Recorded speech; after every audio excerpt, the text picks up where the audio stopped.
Hello students, आज हम लोग स्टार्ट कर रहे हैं मेटलर्जी। ये 12 का टॉपिक है। तो मेटलर्जी में सबसे पहले हम लोग देख लेते हैं क्या क्या पढ़ना है और फिर कैसे कैसे हम लोग पढ़ेंगे, कितने पार्ट में पढ़ेंगे, कंटेंट क्या होगा वो हम बता रहे हैं। तो मेटलर्जी में सबसे पहले हम लोग पढ़ेंगे क्या, अकरेंस। अकरेंस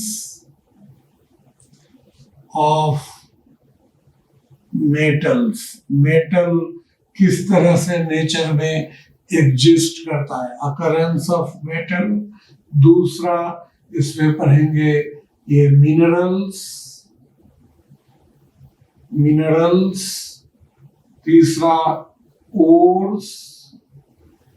फिर इसमें हो जाएगा यहाँ टाइप्स ऑफ ओर्स। फिर हम लोग इसमें आएंगे ये मेटलर्जी। मेटलर्जी किसको कहते हैं, मेटलर्जी एंड इट्स टाइप्स, इसके टाइप्स पढ़ेंगे। फिर इसमें होगा मेटलर्जिकल प्रोसेस,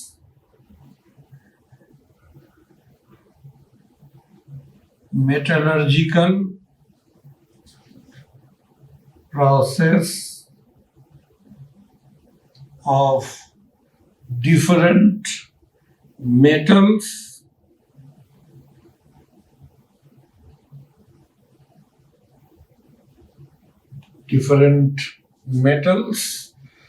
तो ये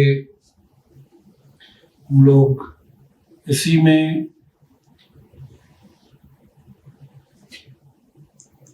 metallurgical process of different metals. तो क्या क्या होगा, पहले अकरेंस ऑफ मेटल्स कि मेटल नेचर में किस रूप में पाया जाता है।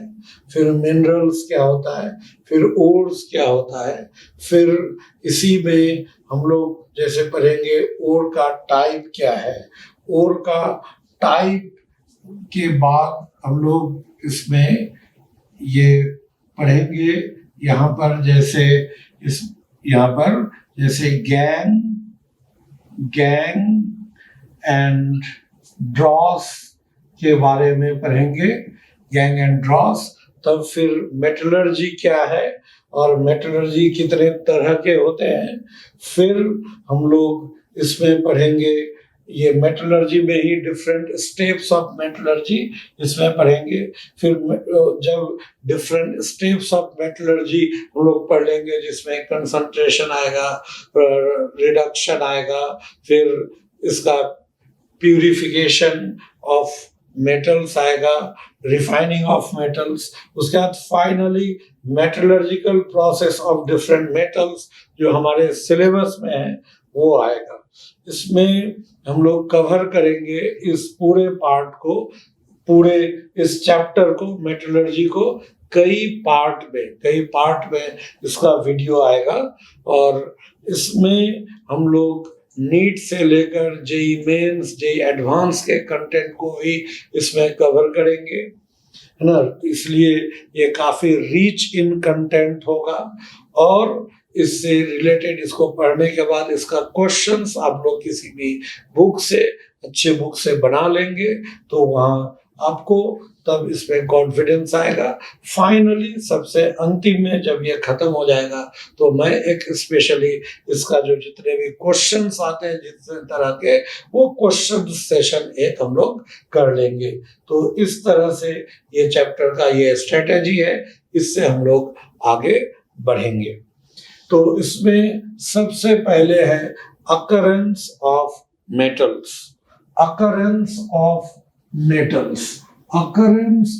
मेटल्स ये क्या होता है कि मेटल किस तरह से नेचर में पाया जाता है। अकरेंस ऑफ मेटल्स, देखिए मेटल्स का अकरेंस में जो एक मेटल का रिएक्टिविटी सीरीज होता है, तो रिएक्टिविटी सीरीज को हम लोग 3 पार्ट में बांटते हैं। एक पार्ट में हम लोग जैसे यहाँ पर अगर लें कि एक हम लोग लेते हैं जैसे lithium, potassium, barium, strontium, calcium, sodium, magnesium, aluminium. ये जो है, ये अगर हम रिएक्टिविटी के डिक्रीजिंग ऑर्डर में लिखें मेटल को, तो सबसे ऊपर का पार्ट है, फर्स्ट पार्ट है। तो ये मेटल्स क्या होते हैं? हाईली रिएक्टिव होते हैं। ये हाईली रिएक्टिव होंगे, और हाईली रिएक्टिव होने के वजह से ये जैसे ही इसको ओपन एयर में एक्सपोज करेंगे, वह मॉइस्चर है, एयर है, कार्बन डाइऑक्साइड है, सबसे रिएक्ट करके ये कंबाइंड स्टेट में चला जाएगा। तो ये क्या हो जाएगा? Always exist in combined state. ये कंबाइंड स्टेट में एग्जिस्ट करता है। Combined state means as a compound ये एग्जिस्ट करेगा। ये पहला पार्ट हुआ। दूसरा पार्ट इसमें होता है सेकंड, यानी central part of electrochemical series. उसमें क्या होता है? जैसे मैंगनीज होगा, जिंक होगा, क्रोमियम होगा, आयरन होगा, कैडमियम, कोबाल्ट, निकेल, टीन और लेड, ये जो सेंट्रल पार्ट है। तो ये भी यहाँ पर ये बहुत ज्यादा रिएक्टिव नहीं होता है, ये मॉडरेटली रिएक्टिव है। Moderately reactive, these are moderately reactive but do not exist in nature in free state। ये भी फ्री स्टेट में एग्जिस्ट नहीं करता है, बल्कि कंबाइंड स्टेट में एग्जिस्ट करता है।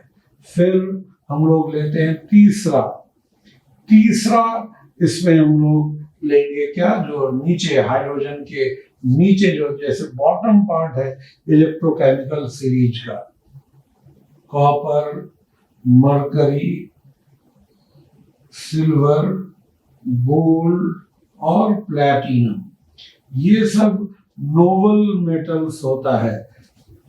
इसको हम लोग नोबल मेटल्स कहते हैं। नोबल मेटल्स मतलब ये बहुत ज्यादा रिएक्टिव मेटल्स नहीं होता है, ये बहुत ज्यादा रिएक्टिव मेटल्स ये नहीं होता है, और रिएक्टिव मेटल्स नहीं होने के वजह से ये नेचर में फ्री स्टेट में पाया जा सकता है।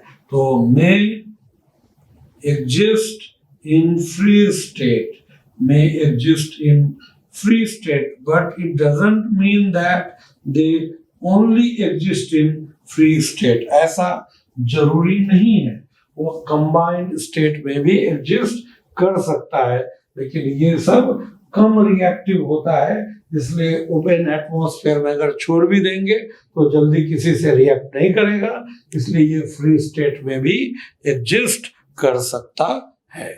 तो इस तरह से ये अकरेंस ऑफ मेटल्स के बारे में हो गया।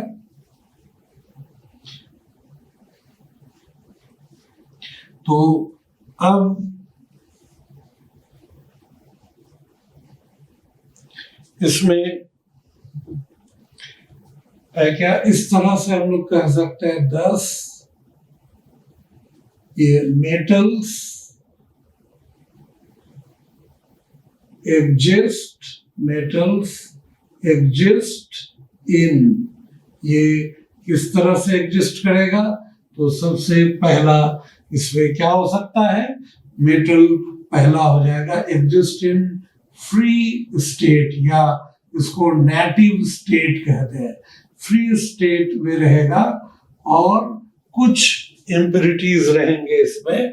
तो फ्री स्टेट में जो रहता है उसको हम लोग नगेट भी कहते हैं, इसको नगेट कहा जाता है। और ये कंबाइंड स्टेट में भी ये एग्जिस्ट करेगा, ये कंबाइंड स्टेट में भी ये एग्जिस्ट कर सकता है। तो मेटल तो अर्थ ये सॉलिड है, इसलिए एटमॉस्फेयर में तो होगा नहीं, ये जब भी होगा अर्थ क्रस्ट में पाया जाएगा। तो अर्थ क्रस्ट में ये फ्री स्टेट में भी पाया जाता है, जिसको हम लोग यहाँ नगेट कह सकते हैं। इसमें कुछ इम्प्योरिटीज भी होते हैं, ये नगेट्स, और ये कंबाइंड स्टेट में यहाँ पर as minerals, as minerals, mineral ये भी है, इसको भी मिनरल कह सकते हैं। तो मिनरल मतलब खनिज पदार्थ, मतलब क्या होता है, naturally occurring form of metals in combined state along with impurities. यानी नेचर में ये अर्थ क्रस्ट में कंबाइंड स्टेट में मेटल जिस रूप में पाया जाता है वो मिनरल्स है। और ये कैसे प्राप्त किया जाता है, जैसे ये अर्थ है, तो अर्थ का अगर सेक्शन काटेंगे तो आपको ऊपर जो होगा, ये एक जो फर्स्ट लेयर इसमें सॉयल ही आता है, अंदर लावा ये सब आएगा। तो ऊपर का जो सबसे लेयर है वो अर्थ क्रस्ट है, जो बहुत डीप तक रहता है अर्थ क्रस्ट। तो इसी बीच में मान लीजिए यहाँ है, तो अब यहाँ से इसको डिगिंग यानी खोद करके इसको यहाँ से निकाला जाएगा। तो ये जो खोदा जाएगा, तो ये जो अंदर रहता है उसको माइंस कहते हैं, खान कहते हैं, और वहां से जो निकाला जाएगा उस प्रोसेस को माइनिंग कहते हैं, और जो मटेरियल निकाला गया उसको मिनरल्स कहते हैं। तो इस तरह से हम लोग मिनरल्स का क्या डेफिनेशन लेंगे, तो मिनरल्स का डेफिनेशन क्या होगा, मिनरल्स क्या हुआ कि इसमें ये जो हम लोग इसको अगर पार्ट पार्ट में लिखेंगे तो पहले ये कह सकते हैं कि ये naturally occurring form of metals in combined state. Usually ये कंबाइंड स्टेट, ये कंबाइंड स्टेट में ये नेचुरली अकरिंग फॉर्म है, कंबाइंड स्टेट में होता है। ये फाउंड इन अर्थ क्रस्ट, ये अर्थ क्रस्ट में ये पाया जाता है। इसको हम लोग कह सकते हैं, ये जो इसमें हम लोग कह सकते हैं मे कंटेन वन और मोर मेटल्स, एक या एक से अधिक मेटल्स होते हैं। उसके बाद इसमें क्या होता है, इसको हम लोग कह सकते हैं, इसमें ये एक या एक से अधिक मेटल होगा, इसका क्या होता है, फिक्स्ड कंपोजिशन होता है, इसका एक अपना फिक्स्ड कंपोजिशन है ना। थोड़ा सा भी चेंज होगा तो वो फिर उस मिनरल का नाम दूसरा हो जाएगा, ठीक है। और साथ ही साथ ये कह सकते हैं ऑब्टेन्ड फ्रॉम अर्थ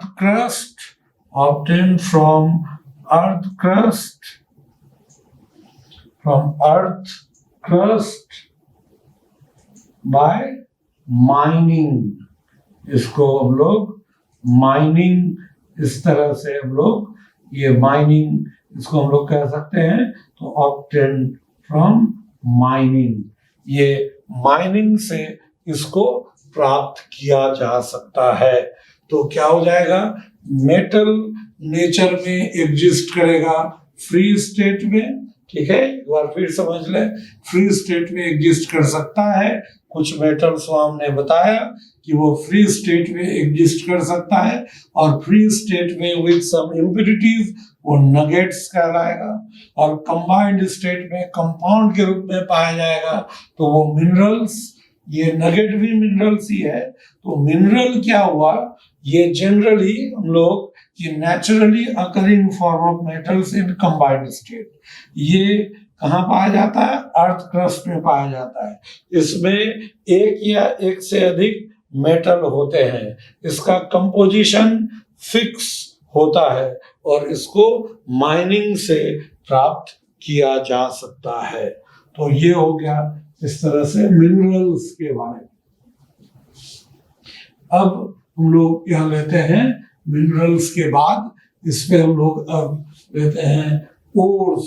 ओर्स किसको कहते हैं? तो ओर्स किसको कहा जाता है? ओर यानी कि इसको हम लोग हिंदी में अयस्क कहते हैं। ओर्स, ओर्स हिंदी में इसको, वो मिनरल खनिज, इसको हम लोग ये अयस्क कहते हैं। तो ओर्स, ओर्स क्या है? देखिए, जो एक ये मेटल, मिनरल में मेटल होता है, कंबाइंड स्टेट में रहता है, तो ये मिनरल से हम लोग मेटल को एक्सट्रैक्ट करते हैं। तो एक मेटल के बहुत सारे मिनरल हो सकते हैं, बहुत सारे मिनरल होते हैं, लेकिन सारे मिनरल से प्योर मेटल का एक्सट्रैक्शन प्रैक्टिकली वो आसान नहीं होता, या किसी से अगर निकालते हैं तो वहाँ ज्यादा खर्चीला हो जाता है। तो अब हम लोग चाहे उस मेटल को एक्सट्रैक्ट करें दो अलग अलग मिनरल से, एक में हम लोग को खर्चा ज्यादा पड़ा, एक में खर्च कम पड़ा, तो क्या होगा? दोनों से हम सेम अमाउंट में मेटल निकाले तो मेटल फाइनली मिला तो सेम। तो अब उसको चाहे कहीं से भी निकाले, किसी भी मेथड से, मेटल तो सेम है तो बिकेगा सेम रेट से, लेकिन उसको निकालने के लिए खर्च अलग अलग हो गया। तो कोई भी आदमी क्या चाहेगा कि जहां खर्च कम हो रहा है हम उसी मेथड से एक्सट्रैक्ट करें, हम उसी मिनरल को प्रीफर करें। तो वैसे मिनरल जिससे प्योर मेटल का एक्सट्रैक्शन इजी हो, है ना, इकोनॉमिकली प्रॉफिटेबल हो और कन्वेनियंट हो, आसान हो, तो उसको हम लोग ओर्स कहते हैं। तो ओर क्या हुआ? The mineral from which extraction of pure metal is convenient and economically profitable, आर्थिक दृष्टि से जो लाभदायक हो वो कहलाएगा अयस्क यानी ओर। तो क्या हो जाएगा? The minerals, the minerals from which extraction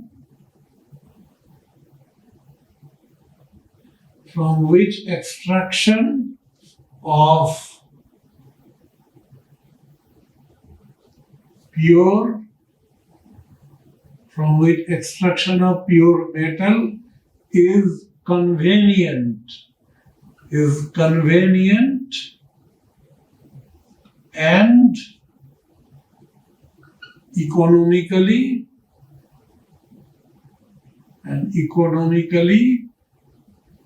profitable,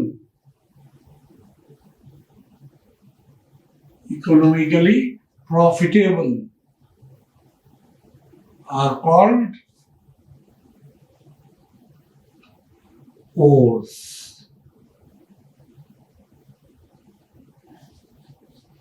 ठीक है, जैसे हम लोग एग्जाम्पल लेते हैं, एग्जाम्पल एक हम लोग लिए जैसे आयरन। यहाँ पर आयरन का हम लोग ऐसे होता तो बहुत सारा है, तो आयरन का हम लोग मिनरल्स लिए, दो मिनरल हम लोग लिए। एक है, एक को हम लोग कह रहे हैं आयरन पायराइट। आयरन पायराइट यानी कि आयरन पायराइट मीन्स ये हो गया FeS2। और एक हम लोग को यहाँ पर लिए हेमेटाइट, ये हेमेटाइट।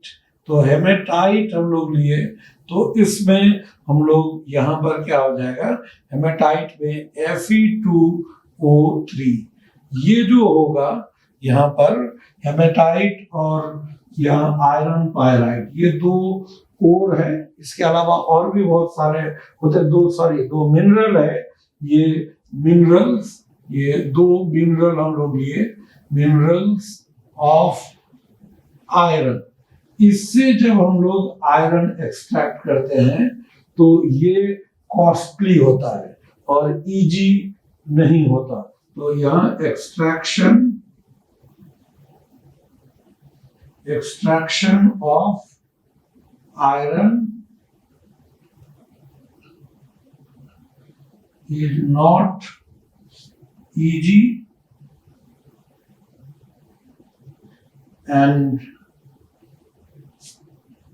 not profitable too। इसमें खर्च ज्यादा आ जाता है। प्रॉफिटेबल टू मतलब प्रॉफिटेबल भी नहीं है, लेकिन यहाँ पर इजी है, easy and profitable, easy and profitable. तो इस तरह से हम लोग यहाँ पर क्या कह सकते हैं कि ये आयरन का, इसको और कहेंगे, इसको और नहीं कहेंगे ना, इसको और कहा जाएगा इसको, क्योंकि इससे इजी है और इकोनॉमिकली प्रॉफिटेबल है। इससे आयरन पायराइट निकालना इजी नहीं है और साथ ही साथ वो कॉस्टली भी है, इसलिए उसको हम लोग और नहीं कहेंगे।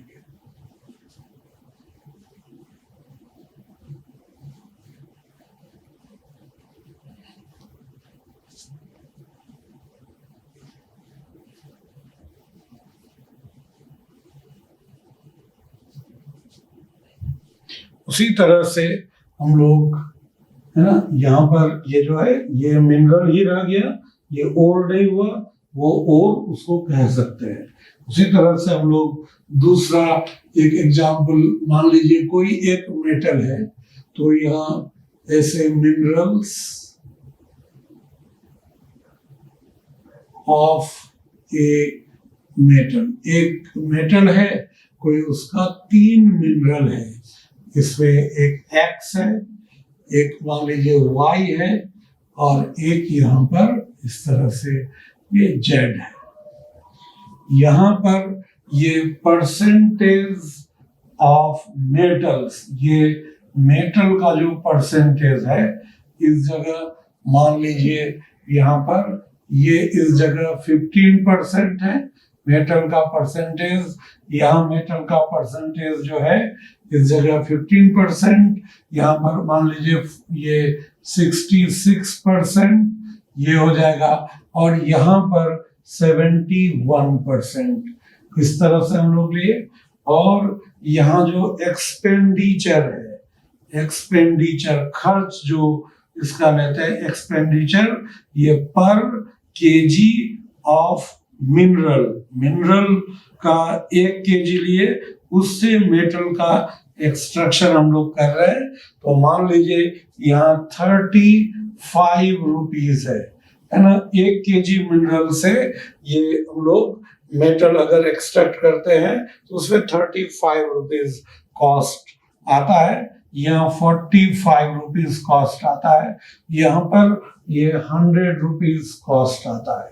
तो यहाँ पर क्या हो जाएगा, इस जगह कॉस्ट तो कम है, लेकिन अगर 100 केजी मिनरल लेंगे तो उसमें सिर्फ 15 केजी मिलेगा, 35 रुपया खर्च करेंगे तो। और यहाँ पर अगर 100 केजी लेंगे तो 45 खर्च करेंगे तो 66 केजी मेटल मिल जाएगा, और यहाँ 100 रुपया खर्च करेंगे तो 71 केजी मिलेगा 100 केजी से।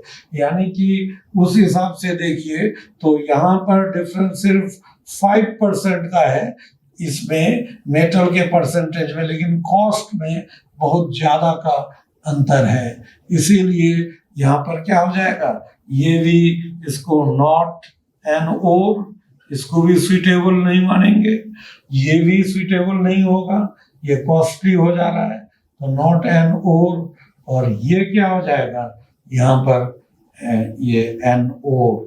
तो इस तरह से यहाँ पर मेटल का एक्सट्रैक्शन इजी भी है और इकोनॉमिकली प्रॉफिटेबल भी है, इसलिए इसको हम लोग और कहेंगे और ये दोनों को मिनरल ही कहेंगे। तो ऐसे तो मिनरल सभी था, लेकिन उस मिनरल को केवल ओर कहेंगे जिस मिनरल से मेटल का एक्सट्रैक्शन क्या होता है, इजी होता है और इकोनॉमिकली प्रॉफिटेबल होता है। तो इस तरह से कह सकते हैं, thus all the ores are minerals but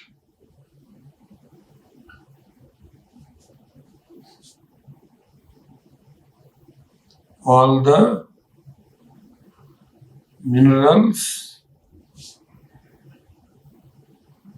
are not ores.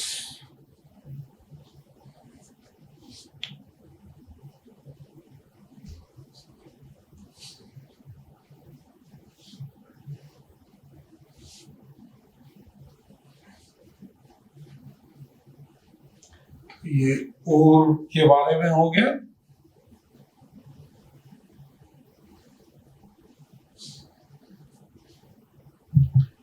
अब हम लोग लेते हैं इसमें ये टाइप्स ऑफ ओर्स। ओर्स का टाइप क्या क्या है, ओर्स कितने टाइप के होते हैं। तो देखिए यहाँ पर ओर जो होता है, और कुछ तो जो फ्री स्टेट में रहेगा मेटल्स, उसको तो नगेट कहते हैं, वो पहले ही बता दिए। ओर्स ऐसे, इसको हम लोग कई टाइप में हम लोग क्लासीफाई ये कर सकते हैं। जैसे ये हो जाएगा ऑक्साइड ओर्स, फिर हो जाएगा ये सल्फाइड ओर्स, फिर इसमें हो जाएगा यहाँ पे ये हैलाइड ओर्स, फिर इसमें आ जाएगा ये कार्बोनेट ओर्स। कार्बोनेट ओर्स के बाद फिर हम लोग ले सकते हैं यहाँ सल्फेट ओर्स, फिर ये नाइट्रेट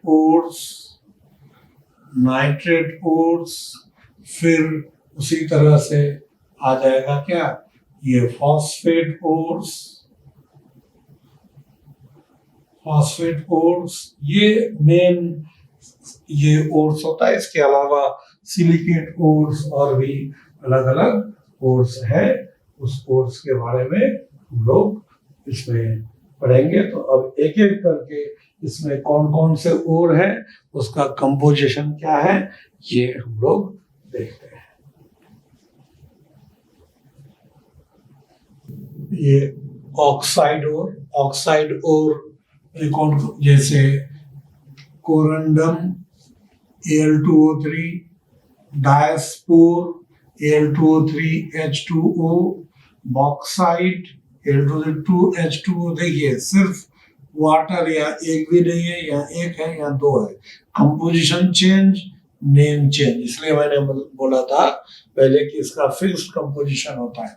टिनस्टोन SnO2, रुटाइल TiO2, इसमें hematite Fe2O3, magnetite Fe3O4, limonite Fe2O3 3H2O, cuprite Cu2O, zincite ZnO2, pyrolusite MnO2। ये ऑक्साइड ओर्स हुए, और भी बहुत सारे हैं, ये सब कुछ कॉमन हो गए। उसके बाद सल्फाइड ओर में galena PbS, zinc blende ZnS, सिनेवार HgS, argentite या सिल्वर ग्लांस कहते हैं। एक चीज याद रखिएगा, ग्लांस अगर या पायराइट टर्म मिले तो समझ जाइए वो सल्फाइड ओर है। तो silver glance Ag2S, iron pyrite FeS2, इसको हम लोग फुल्स गोल्ड भी कहते हैं। ये फुल्स गोल्ड, बेवकूफों का सोना, ये कहलाता है।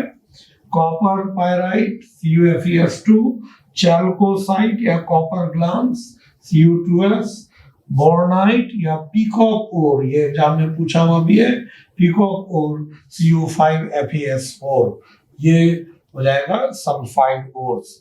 इसके बाद हैलाइड ओर्स, हैलाइड ओर्स में क्या हुआ, जैसे rock salt NaCl, horn silver AgCl, कार्नलाइट KCl और MgCl2 का mixture 6H2O, फ्लोरोस्पार CF2, cryolite Na3AlF6 और सिल्वाइन KCl, ये सब हो जाएगा। ये ऑक्साइड, सल्फाइड और हैलाइड, इसको जनरली बाइनरी ओर्स भी कहते हैं। इसमें देखिएगा अधिकतर 2 एलिमेंट है अधिकतर जगह, उसमें कुछ एक्सेप्शन में, तो ये हुआ, ये दोनों जिसमें 2 से अधिक है, यहाँ पर हो गया, और इस जगह ने, तो बाकी जगह वाटर को हम लोग कंसिडर नहीं करते, बाकी जगह इसमें 2 ही एलिमेंट है, इसलिए इसको हम लोग बाइनरी ओर्स भी कहते हैं।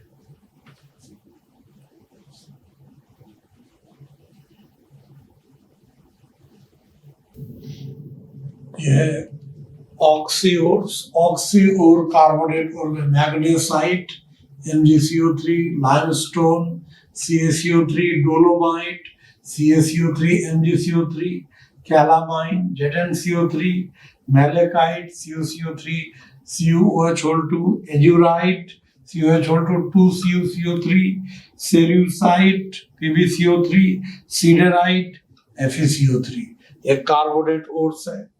उसी तरह से सल्फेट ओर्स में एप्सम सॉल्ट MgSO4 7H2 या एप्सोमाइट कहते हैं, बेराइटस BaSO4, gypsum CaSO4 2H2O, Glauber salt Na2SO4 10H2O, एंग्लेसाइट PbSO4, anhydrite CaSO4, anhydrite TE। उसी तरह फॉस्फेट ओर्स व एम्ब्लिगोनाइट LiFAlPO4, ट्राइफाइलाइट LiNa ब्रैकेट में PO4, ये इस तरह से, क्लोरापेटाइट Ca3PO4 Cl, fluorapatite Ca3PO4 CF2 इसका 3 और टर्कोइज K3AlPO4 और नाइट्रेट ओर में Chile saltpetre NaNO3, Indian saltpetre KNO3 and lunar caustic AgNO3।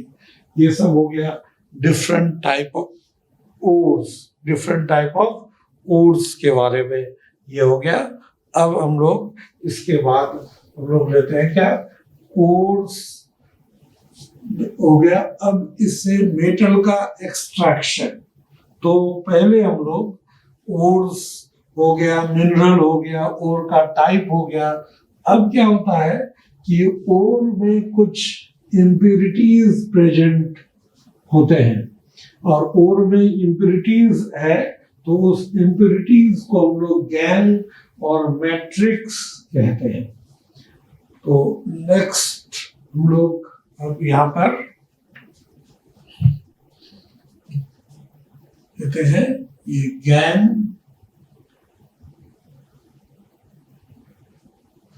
और मैट्रिक्स।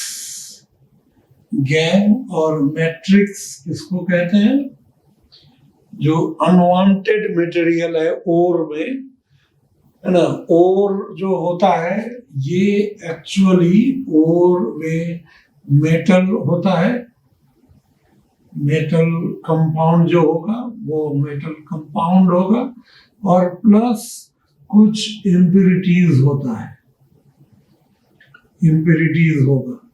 ये जो इम्प्यूरिटीज है ये अनवांटेड मटेरियल है, इसी को हम लोग कहते हैं ये गैंग और मैट्रिक्स कहते हैं।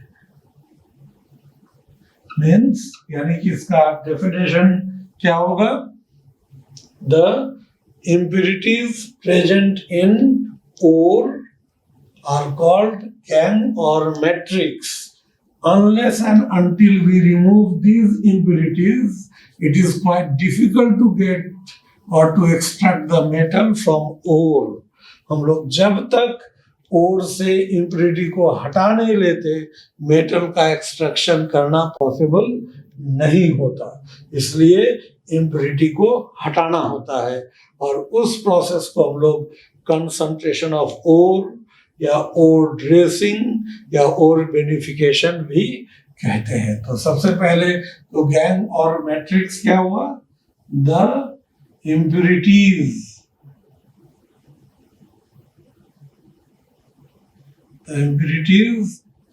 present in ores are called gangue or matrix। Gang और मैट्रिक्स। अब इसमें एक आता है refractory materials.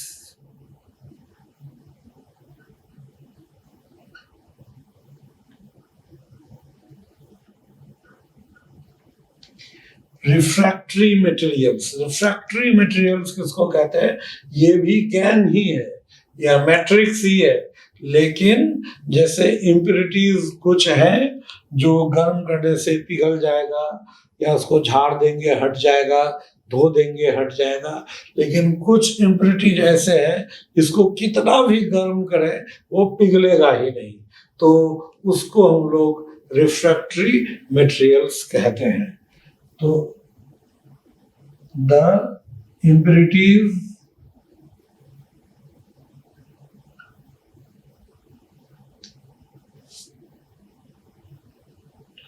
present in ores, the impurities present in ores which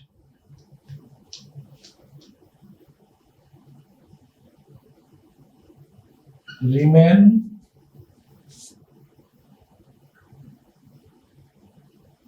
unaffected even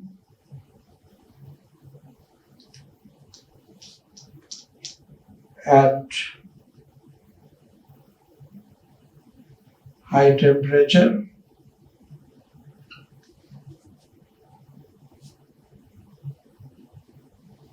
are called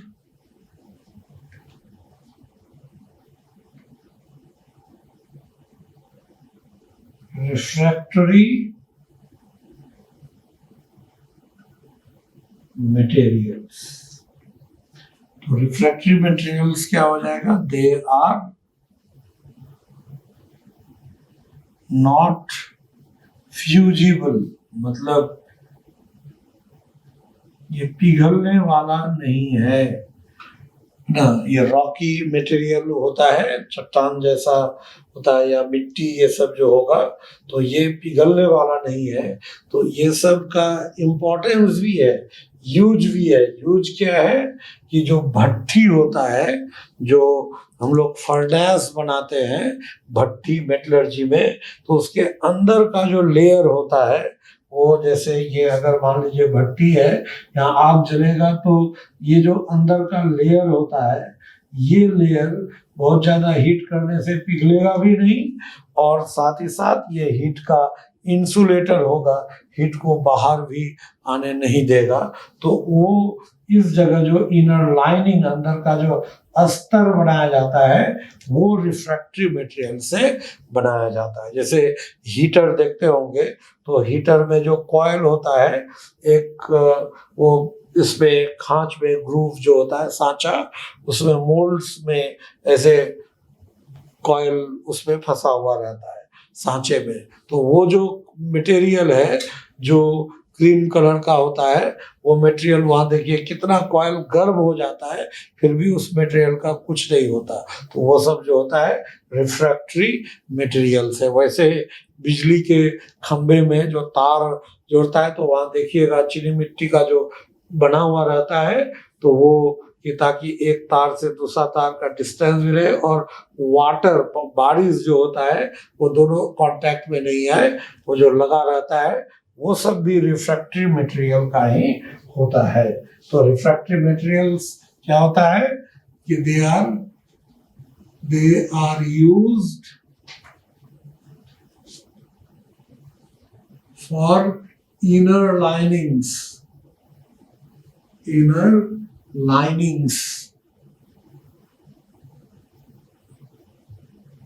in furnaces।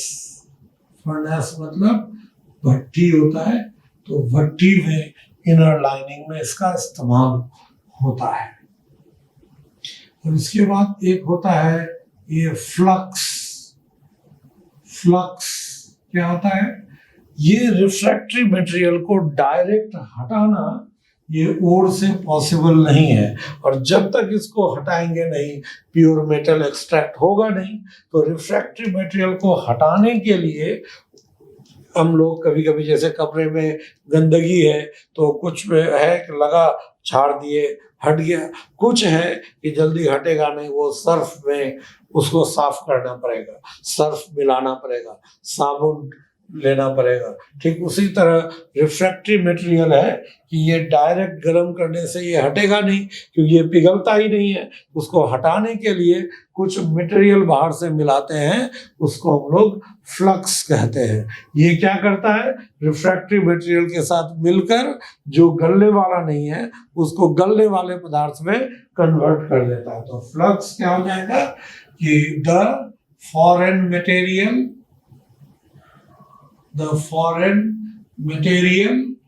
Foreign मतलब यह विदेश से लाया हुआ नहीं, ये बाहरी। The foreign material used to convert the refractory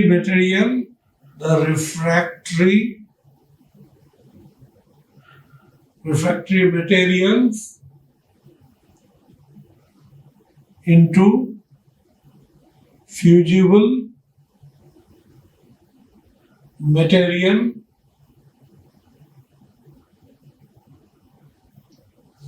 is called flux। ये जो फ्लक्स होता है, ये फ्लक्स और रिफ्रैक्टरी मटेरियल ये दोनों मिल करके यहाँ एक फ्यूजिबल मटेरियल पिघलने वाला पदार्थ में कन्वर्ट हो जाता है। इस फ्यूजिबल मटेरियल को हम लोग स्लैग कहते हैं, स्लैग कहा जाता है इसको। फ्लक्स प्लस रिफ्रैक्टरी मटेरियल ये मिलकर फ्यूजिबल मटेरियल पिघलने वाला पदार्थ में कन्वर्ट हो गया, उसको हम लोग स्लैग कहते हैं। इसका भी यूज होता है इनडायरेक्टली। तो ये स्लैग जो होता है, जैसे एक होता है CA3PO4 इसको हम लोग थॉमस स्लैग कहते हैं, ये थॉमस स्लैग। तो ये इस तरह से एक एग्जाम्पल हम लोग लेते हैं ये फ्लक्स का। जैसे मान लीजिए आयरन का जब एक्सट्रैक्शन करते हैं, वैसे अलग अलग मेटल का जब एक्सट्रैक्शन करेंगे तो उसमें वो सब पढ़ा जाएगा अलग अलग मेटल के एक्सट्रैक्शन में।